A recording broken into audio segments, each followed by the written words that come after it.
In February of 2016, we once again found ourselves on a plane bound for another total eclipse adventure. Strange how things come back around. There was something rather familiar about this trip, reminiscent of our first eclipse chasing expedition way back in 1995. It's nice to be back in Singapore. It's as hot as I remember, but there's a lot of difference in 21 years. This wasn't here. And I noticed that. Yes, lots seem to have changed since our last visit here, but it was great to be back once again in the most impressive and beautiful city of Singapore. Well, we've made it to Singapore. Some 21 years since we were last here, and we started our eclipse chasing expeditions. So tomorrow morning we'll board the MS Volendam for number 11.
When in Singapore, you have to have one of these.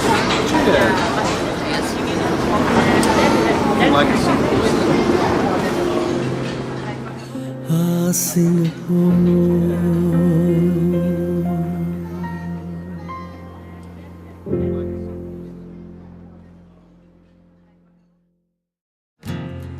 Well, next morning we were finally on board the MS Volendam for another eclipse cruise extravaganza.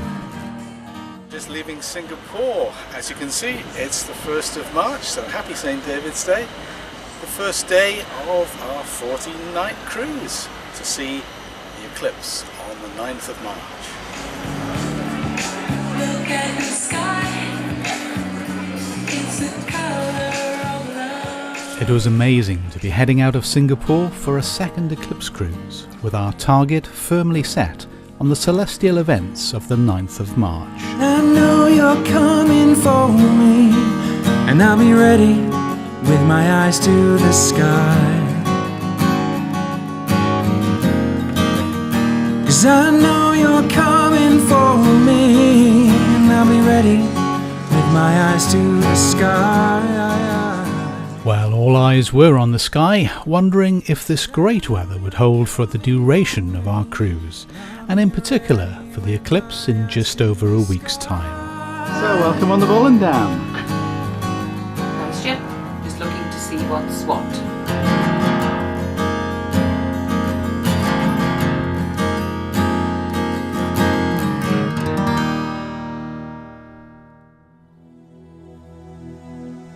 So, as we settled into our cruise life for the next 2 weeks, we contemplated what we would see during our voyage around Indonesia.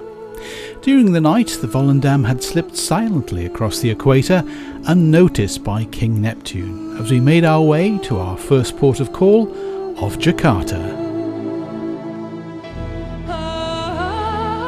Well, as we docked in the port of Tanjung Priok, we took refuge from the intense heat of this equatorial region, and it wasn't long before telescopes of different shapes and sizes started to emerge out and around the decks.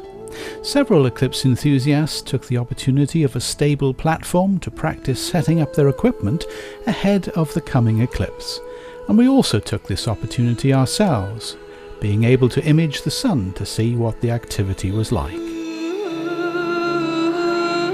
A large contingent of sky and telescope adventurers were on board, with several keynote speakers delivering a lecture program on key astronomical themes. These included the latest information on cutting-edge discoveries such as the detection of gravitational waves in space, and of course all things of stellar importance related to eclipses. As well as the Sky and Telescope programme, there was also guest speaker Dan Benedict on board. It's so good to see your smiling faces again. If I can have a show of hands, how many of you booked this cruise because of the eclipse? Wow. All right. The position of the sun and the earth and the moon relative to our particular place on the earth. And this path is less than 100 miles across. We are going to do whatever the bridge decides is going to give us the steadiest platform. We figured out that if we are 7 nautical miles away from that center line, that we only lose about 3 seconds of totality. This is where we expect to be during the total eclipse. We do have this on a board upstairs. You may have read about it in today's daily program, but in the crow's nest on the starboard side, which will be the same side that we'll see the eclipse from. Anyway, I would like to invite Fred up to the stage now. So, ladies and gentlemen, Fred is. Dan deserves a round of applause for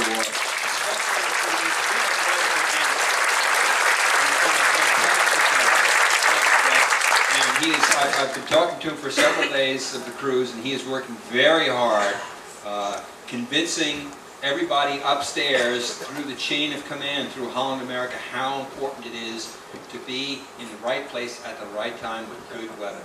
If you have a straw hat on, the little apertures in the hat will work like pinhole cameras, and they will project small little images of the crescent sun all over your face and neck and shoulders. Especially about 10 to 15 minutes before totality. Another way you can do this is if you take your hands and interlock them together, and you will see little images of the sun's crescent between your fingers in the shadow on the wall or deck. Most of that stuff tends to happen about 10 minutes before totality, up to totality, when the sun is just a thin crescent. We have time for one more question before we move upstairs. But I would suggest, especially What the forecast is 1 to 2 days before the eclipse. Fred Esperak from NASA is here also to take questions. and the automatic exposure tends to make everything too dark. And you have like any practical rules of thumb for how many f-stops you might want to cheat it to overexpose things? Or? Well, I shoot manually. Manual exposure. There's no correct exposure. Right, everything's wrong. Yeah, well, everything is right. If your camera has the capability, turn it on auto bracket. Yeah, again. And go over a range of shutter speeds. So I was just wondering, like, kind of how far would you go I'm out? going from 1,000th of a second down to, it depends on how much the ship is rocking, but I'll probably go down to 1/4 of a second. All right, so you're going as far as possible. Even a 1/2 a second or 1 second, most of those will probably be blurry. Yeah. Whatever. Yeah. I'll be shooting at a fixed aperture of probably f11, just because the optics of my lens are sort of optimized for f11. And the ISO, this shocks a lot of people, but I'll probably be shooting at a fairly high ISO, like 800. Really? Because I would rather have a picture that's a little bit grainy than a little bit blurry.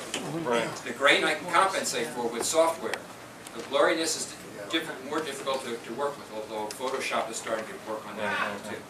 But if we are very calm and very smooth before totality, I will revise that and I'll drop down to probably ISO 400 or 320, something like that, if the ship is very smooth and steady. Yes? What about shooting an HDR of totality? HDR, that's high dynamic range.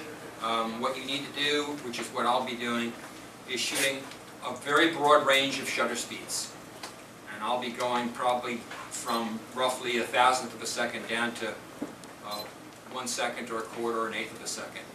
And then after the fact you take that data, put it into a computer, and there are various software programs that will let you take all those images, combine them into one to get the full dynamic range of the corona. It was really great to meet Fran Espenek and to hear firsthand some of the tips he was able to impart.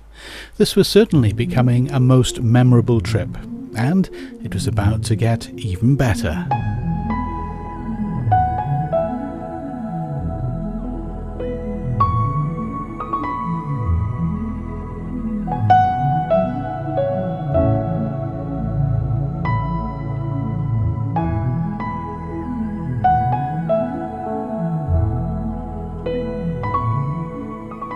The calm conditions and the sighting of the dolphins were certainly good omens for the coming eclipse, and as night descended on another glorious Indonesian day, we marvelled at the crepuscular rays peeking over the horizon, reminding us that our journey was chasing the sun in pursuit of its most precious secrets, which would be revealed to us in just a few days' time.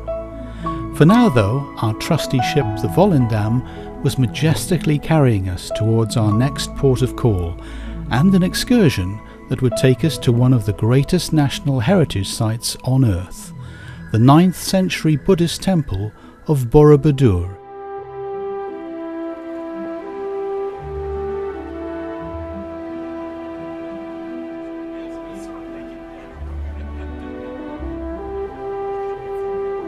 Having reached central Java, we swapped our ship for a steam train for part of our 56-mile journey from Semarang to Borobudur Temple.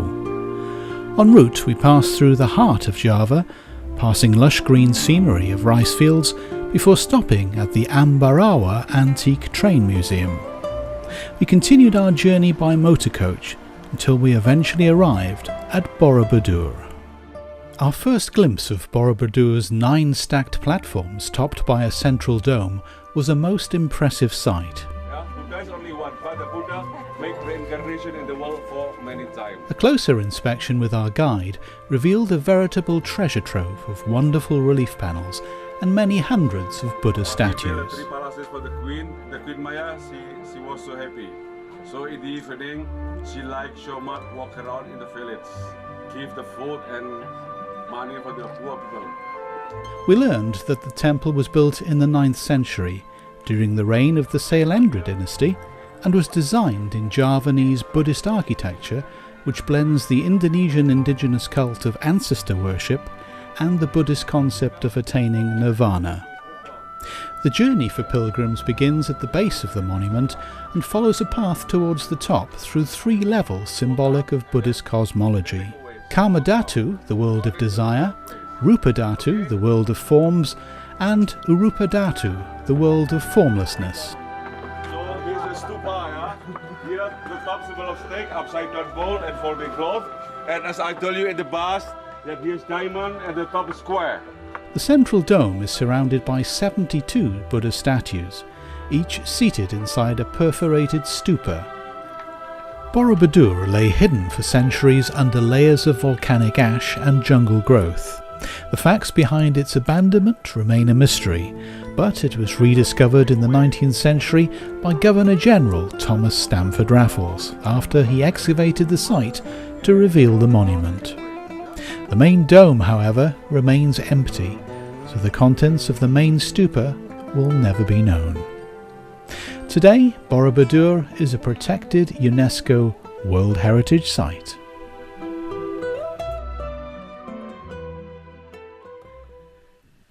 So, leaving the World Heritage Site of Borobudur, we headed back to the ship and onwards to Probolinggo, prior to heading north across the Java Sea to Ujung Padang as we prepared to make our scheduled appointment with the moon and the sun meeting together for the 2016 total solar eclipse. This particular one would be taking place in our birth sign of Pisces, and on our way across the Java Sea we were happy to celebrate our joint birthdays together in style, with all the luxury and amenity that the Volendam afforded us. Our birthday wish, of course, was for clear skies in a few days' time, a wish that all our fellow cruise passengers shared, we were sure. Well, whilst out on deck, we were delighted to see Ed Krupp, the director of the Griffith Observatory, showing around a group of eclipse chasers he'd brought on board. Ed was one of the organisers on our first eclipse trip back in 1995 on the Marco Polo, so it was great to catch up with him once again. Even you can see how high the sun is. If the sun were swinging around over here, we'd still see it. So it's got a lot of options.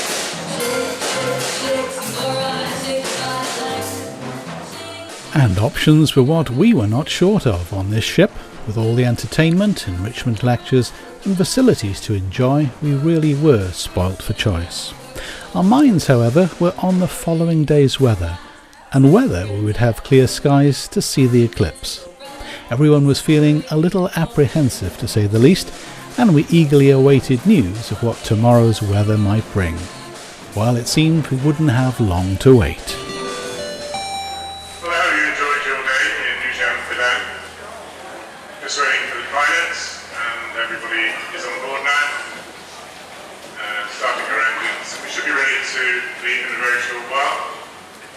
Initially, we're making our way out of the port towards the Makassar Straits in preparation for watching the solar eclipse tomorrow morning.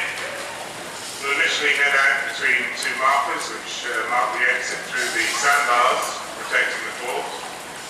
And once clear, we'll disembark our pilot, pass through the various reefs until once again to the Java Sea. So at this point, we'll be setting northerly courses towards our projected solar eclipse viewing position. Again, I suggest you view the display in the captain's corner on the starboard side of the crow's nest for the latest solar eclipse information. Just for your information, in case you haven't looked at the board, we have two plans for viewing the eclipse tomorrow. Plan A for calm conditions, and Plan B for rougher conditions. We want to try and keep the ship as steady as possible for the viewing, as I know some of you want to take pictures. The stabilizers only work at speeds greater than 12 knots, so we have to bear this in mind. But we can't guarantee that the ship will be completely stable. If the weather conditions are calm, then we intend to arrive at 7:30 tomorrow morning on the centre line, or the red line, as you've seen on the information board in the crow's nest. This is the line along which the longest duration of the eclipse is expected. Once we're there, we use the thrusters to control the ship's heading in a northerly direction, so that the starboard side of the ship faces the eclipse. So again, if you want to view the eclipse tomorrow, anywhere on the starboard side of the ship should be a good viewing position. We'll be staying in this position until about 10 o'clock, which will mark the end of the partial eclipse. Plan B, if the weather conditions are such that we feel we need to use the stabilizers, then we'll head north towards the center line, and we'll be making about 12 knots throughout, so the stabilizers do work, and we'll keep this course and speed from about 7:30 to 10 o'clock as we traverse the axis of the sun. After this, we'll turn around, head south, and head towards our next port called Komodo Island. ETA there at the anchorage will be on Friday, the 11th of March. The partial eclipse should start at about 7:25. This time the sun's altitude above the horizon will be about 15 degrees on our starboard side. The total eclipse is expected to start at 8:35, and at this time the sun's altitude above the horizon will be about 33 degrees. The total solar eclipse will last approximately 2.5 minutes, after which time the partial eclipse will start as the moon clears the sun. The partial eclipse will end shortly before 10 o'clock. The forecast for tomorrow, it does look quite calm, so we'll keep our fingers crossed, and we'll make the best viewing we can tomorrow. The big question is, can we find a hole in the cloud to view it? Be assured we'll do our very best to make it happen. We'd all like to say your prayers tonight, just to make sure that the skies stay clear. Might be a big help. Well, we're just leaving Ujang Pajang. It's the day before the eclipse. We have 16 hours to steam to the center line in the Makassar Strait. That's between Indonesia and Malaysia. Tomorrow morning we'll be waiting for good weather, hopefully, fingers crossed, for a wonderful total eclipse. Cheers! Cheers.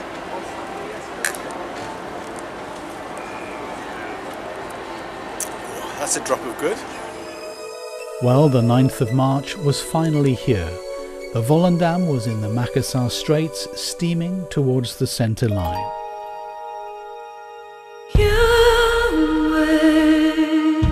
Look now on me. Clouded, the sky I see. Well, the early morning cloud wasn't to be a bother, and with the appearance of a wonderful rainbow over the ship, we knew our luck was about to change as we saw the sun rise over the Straits of Makassar, and we awaited first contact.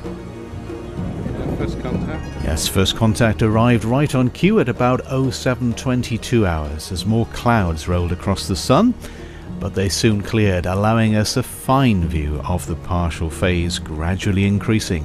Others were doing the same all around the ship, all eager for a photo and a view of the partial phase unfolding. We'd chosen a spot high up on deck 9, which afforded us a lovely view out over the sea, which would be great for the shadow rushing in a little over an hour's time.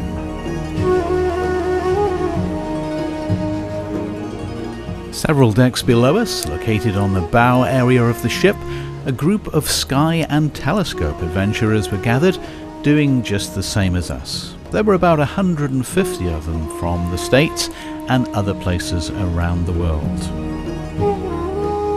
Most of our fellow cruise passengers were eclipse chasers of some sort, although others had just happened upon the cruise by accident. But veterans or newbies alike, we were all now gathered under the moon's umbral shadow. And as well as the traditional methods of looking at the sun, some projection methods were rather unusual, including a Ramoska lid and of course the chairs out on deck, which were of a specific weave, allowing the reflections, and the sharp contrasts and shadows were all around us. I love your counterbalance. It's Chris, isn't it? Well, it was great to be with such friendly eclipse enthusiasts and wonderful cruise passengers from all over the world. Some eclipse aficionados, though, were more famous than others. Mr. Fred Espenek himself was there for his 27th eclipse. Well, as the time gradually progressed, the light had faded considerably, but the temperature did not, being so close to the equator. But we were now approaching the grandest of spectacles. Chris and Wendy. Hi Matt, Bobby. Well, as the crucial time was upon us, the filters were hurriedly removed from cameras and we waited for the shadow to reach us at a mile a second. It was showtime in the Makassar Straits.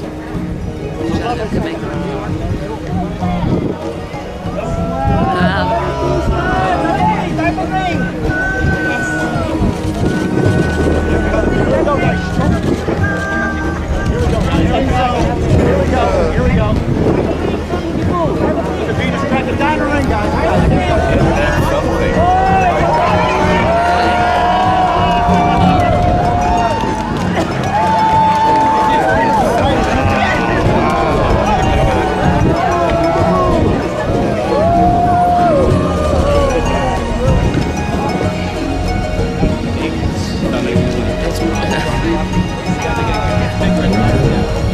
See Mercury and Venus, yeah.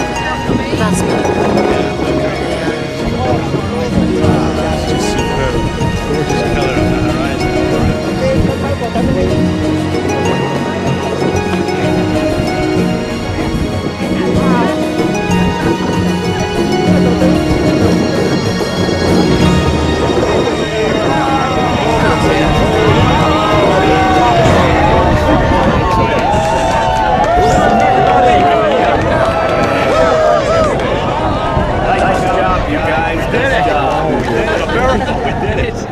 Oh, that truly was a precious eclipse. Wonderful. Gorgeous colours, Mercury and Venus, lovely prominence at about 9 o'clock. And that beautiful corona, just fantastic. Wasn't it just fantastic? As beautiful as ever. Perhaps a little bit more beautiful than some.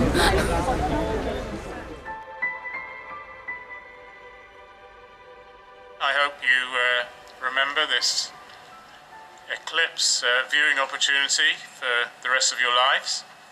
Our final position from the eclipse viewing point was approximately 20 miles west of our original plan. I made this decision last night after analysing all the available weather maps, and luckily the decision paid off, as you saw.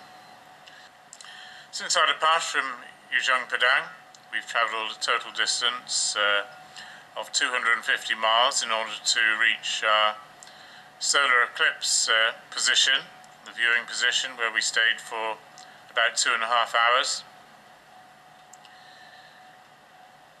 Total distance steamed since departure from Ujung Padang was 278 miles.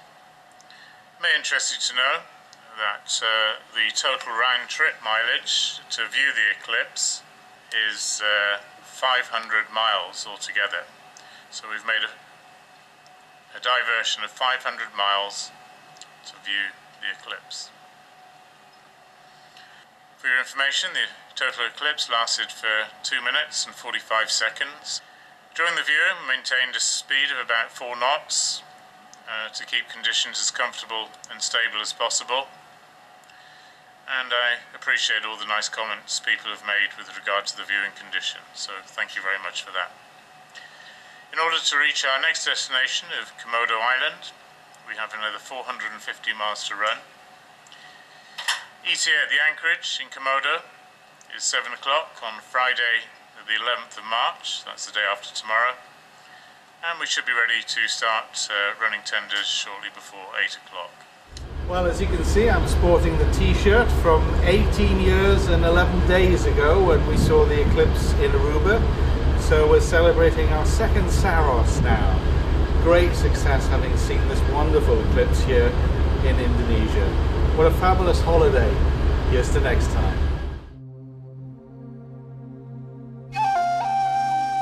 So it was mission accomplished, but our holiday was far from over, and was in fact just halfway through. As we made our way towards Komodo, we were so pleased to have seen such a magnificent eclipse, and so grateful that the weather and the careful planning by the captain and team had paid off. As is customary the day after an eclipse, we gathered on deck to view the slenderest of new moons. Throughout our cruise we had also gathered regularly on the upper decks to view the majestic sights of the southern hemisphere, such as the Southern Cross, and I was delighted to meet some fellow astronomers to share the observing sessions with, including Albert Lim from Singapore and Sheldon Schaefer from the US, who turned out to be quite an authority on the fate of our sun. It was fascinating talking with Sheldon, and it was great to see his Inner Solar System bicycle tour brought to life on BBC's Horizon TV programme. It was also kind of Sheldon to invite us to experience this for ourselves during next year's eclipse trip to the US. So a detour to Peoria may yet be on the cards, if at all possible, to get a first-hand view of the 99 million to 1 scale model of our solar system stretching out from the Sun Plaza at the Riverfront Museum, where I'm sure we'll find Sheldon. While meanwhile back in Indonesia, it certainly was hot, and was about to get even hotter, as we headed off to Komodo Island in search of some dragons. This morning we will go on a long trek. It's about 2 kilometers and spend the time more or less 1.5 hours. Keep your voices down and do not separate from your group, because Komodo dragon and sometimes venomous snakes, they could be anywhere. I think that's all. Thanks for attention. Good luck and have a nice trekking. Good luck to see Komodo. Good luck to come back. Warm enough for you?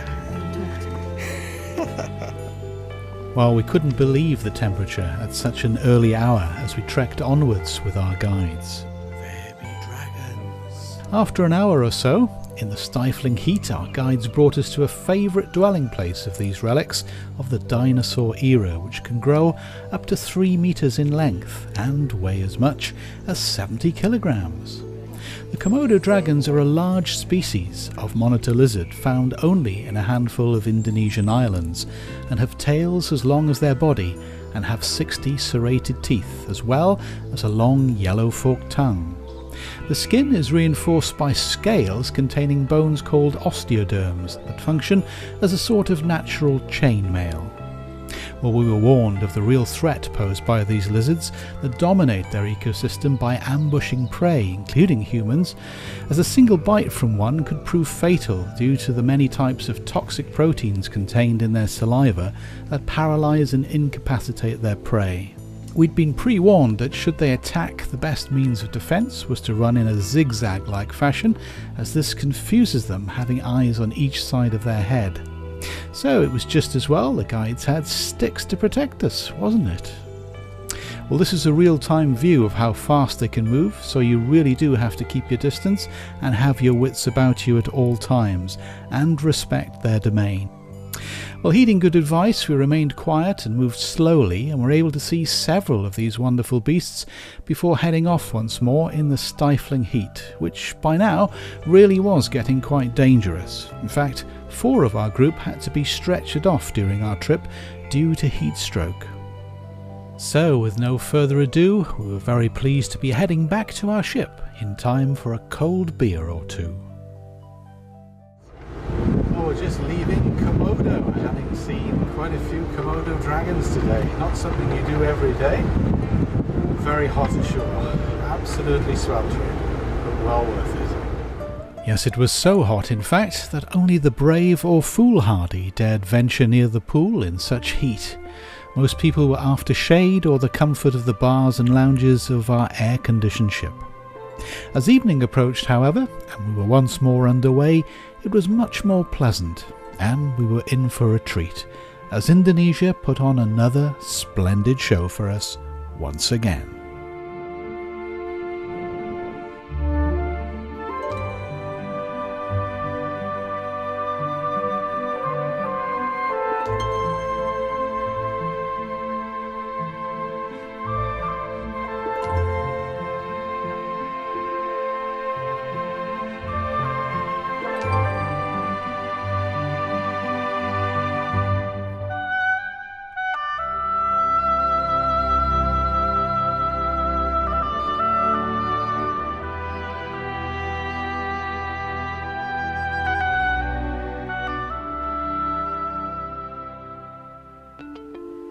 While next morning the Volendam had majestically transported us to another Indonesian island, this time the beautiful island of Lombok. We'd entered a region of Indonesia that was rich in volcanic activity, with Mount Rinjani being an active volcano on Lombok.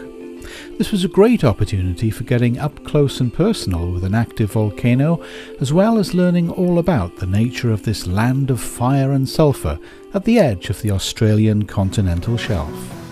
It was also time to sample some fiery hot food of the region, as the Volendam transformed her decks into an oriental splendour. We were also pleased to discover just how those towel creations that magically appear in our cabin each night are done. This most impressive and very clever form of origami using towels was a delight to discover, and having bought the book, we thought we'd better put our knowledge to the test. Obviously a little practice required here though, so just as well we've got that book.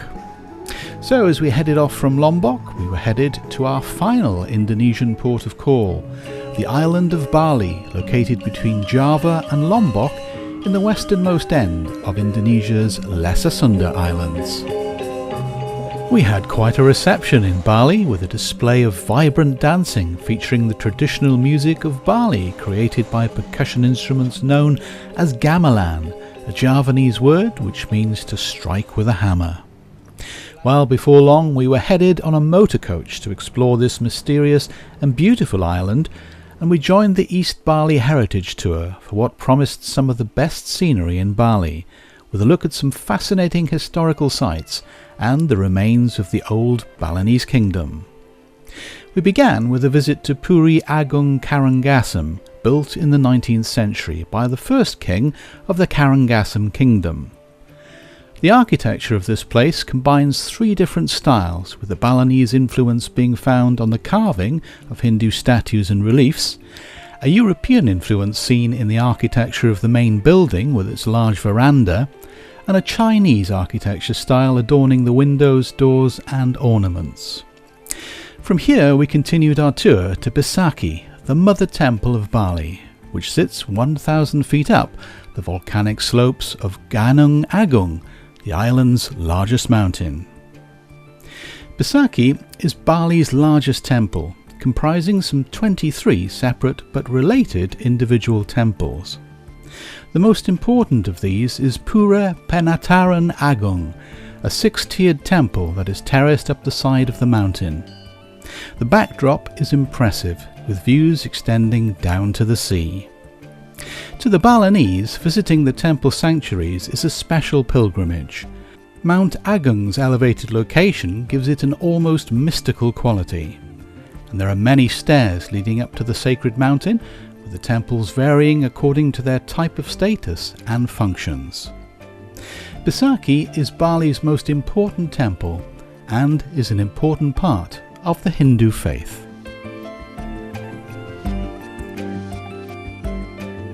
Passing through small villages and rural countryside with great views of the local area, we continued on to Rendang for our sumptuous buffet lunch served in a local restaurant overlooking the stunning rice terraces that lead up to views of the active volcano of Mount Batur in the distance. Unfortunately though, today it was hiding behind cloud. Well, from here we finally headed for Klungkung, Kertogosa, a building designed and built in 1710 by some of the finest artisans in the country. The compound contains the beautiful Bail Kambang floating pavilion and the Kertogosa, the Royal Court of Justice, with its elaborate ceiling murals, which are still in great condition today.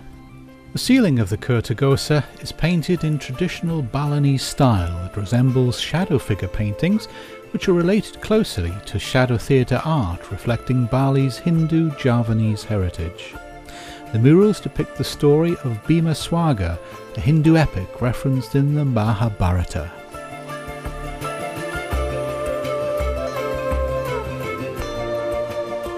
We spent some time gazing at the beautiful floating pavilion known as the Bail Kambang, realising before very long that our coach would soon take us back to port for our ship to leave Indonesia, taking us back to Singapore, and we'd then be homeward bound. Before then though, we had to cross the equator during the hours of daylight. This could mean only one thing.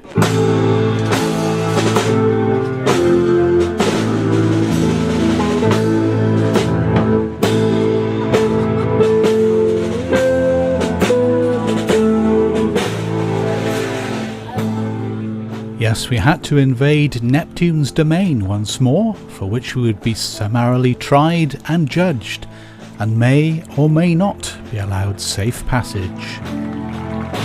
Hear ye, landlubbers of high and low decree. Today we pay homage to Neptune, father of the sea.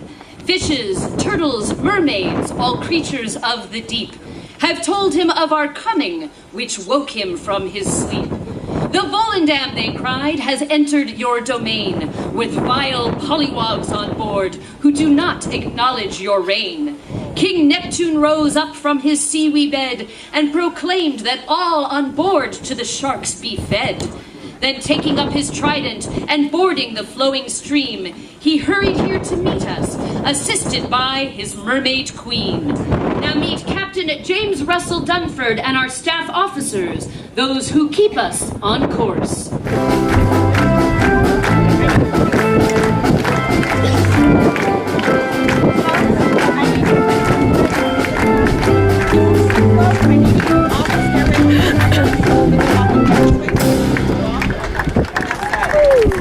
Your Highness, I bring to you those with a charge. I wish it were small, but indeed it's quite large.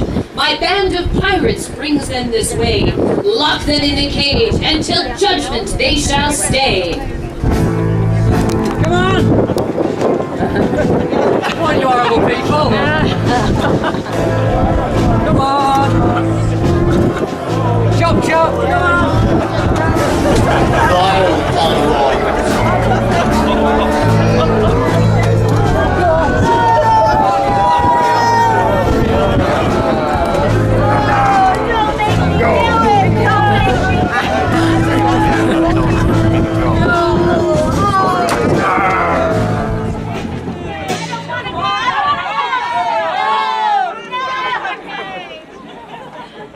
Your Highness. So now to the task at hand, the judge's way. And as you know, we have a job to undertake today. Some dastardly pollywog victims, I think. Some punishment to make before we dump them in the tree. Majesty, do I have your permission to proceed? Get started already. My time here is short. You've been really long-winded. We must haste to port. Good pirates, bring forth the first victims. Take them to kiss the fish. Kiss the fish. Kiss the fish. Kiss the fish. Kiss the fish. Kiss the fish. Kiss the fish.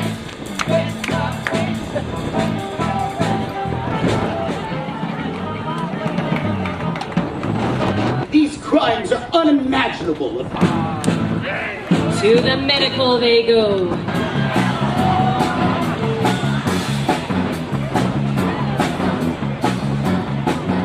All right, enough already. Take her to the senior staff. In the drink they go.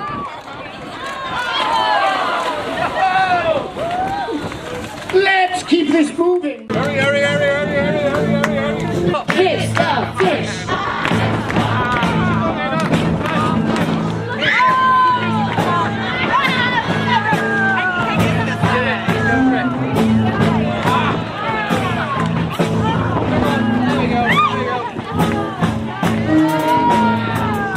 To the medical team they go.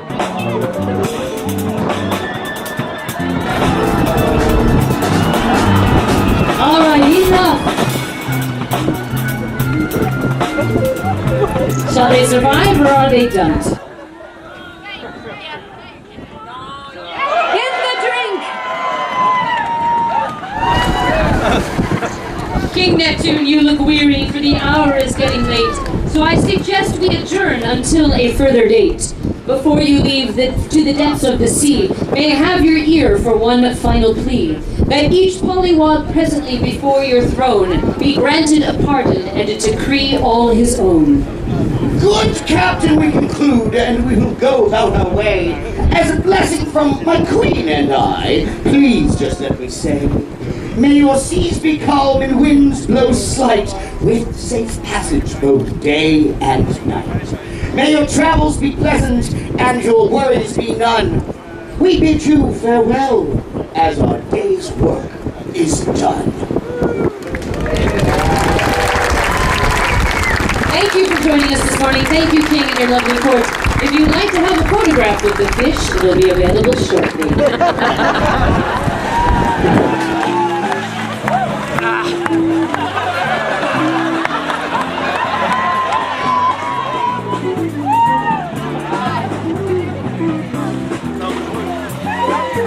Oh, fantastic! That was all right. I got that one. So after much frivolity, we were allowed safe passage across the equator and had the certificates to prove it, as we headed north, back to Singapore. Looking a bit windswept this evening, darling? Thank you for inviting me here. You're very welcome. Are you ready for dinner? Quick brush up, I think.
So, as we once again entered the Straits of Singapore, we enjoyed the celebrations for what had been a magnificent cruise, which we would look back on with great affection. And we were treated to a farewell performance by all the hard-working galley staff.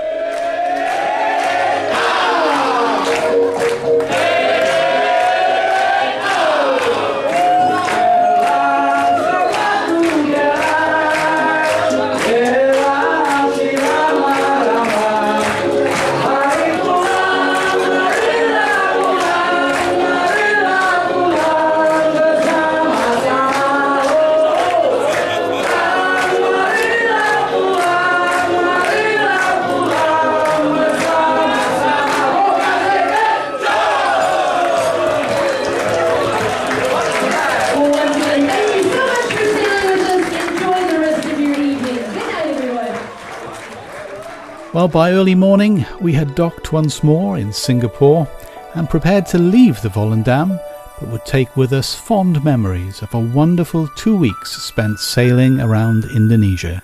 What a fabulous cruise holiday it had been.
the stars shine so bright in the southern hemisphere, and the stars shine so bright in the southern hemisphere tonight.